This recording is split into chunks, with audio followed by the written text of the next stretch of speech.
ndax gàcce la Sénégal ba mu dalee Sénégal boobu kenn demagul fen waaye li may wax xale yi bu ñu ñëwee seet si ma ni leen bu leen natt seen tànk ci tànku réew mi natt leen seen tànk ci bitim réew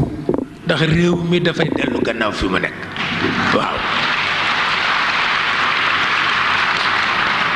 bés bu ne ma wax leen bu leen ko ci natt mukk fii waxtu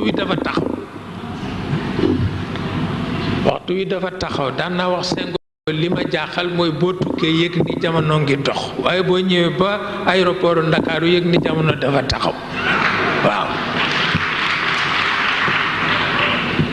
daan naa ko di wax Senghor ku ñeme dëgg la waaw moom ngay xulul fii ba ngeen saagante ñaari waxtu ñëw problème taxaw mu ni foo mën a nen nañ la wuti waaw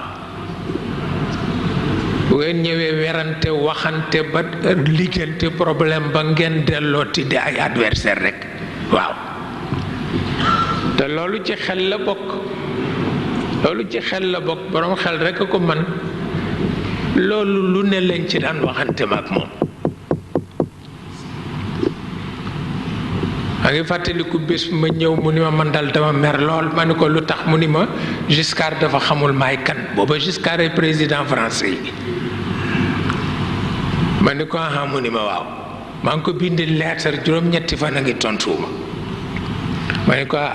bàyyil ma làmb waaw ma ni ko damay dem Abidjan waaye bu ma fa jógee maa ngi jëm Paris ma ni ko su ma demee làmb waaw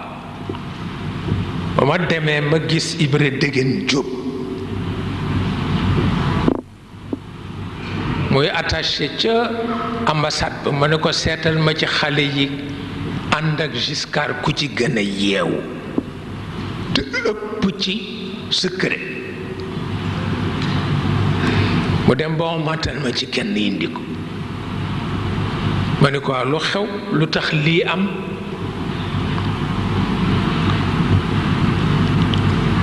mu ni ma dama mel ni du am solo nag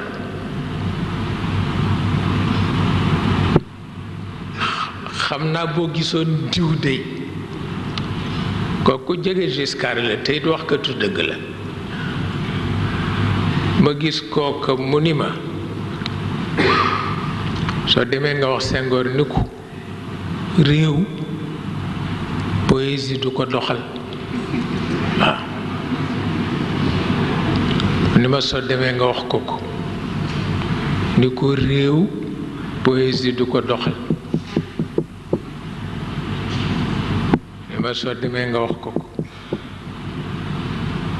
mu ni ma ba ca tegu mooy réew bu fa homme d'affaires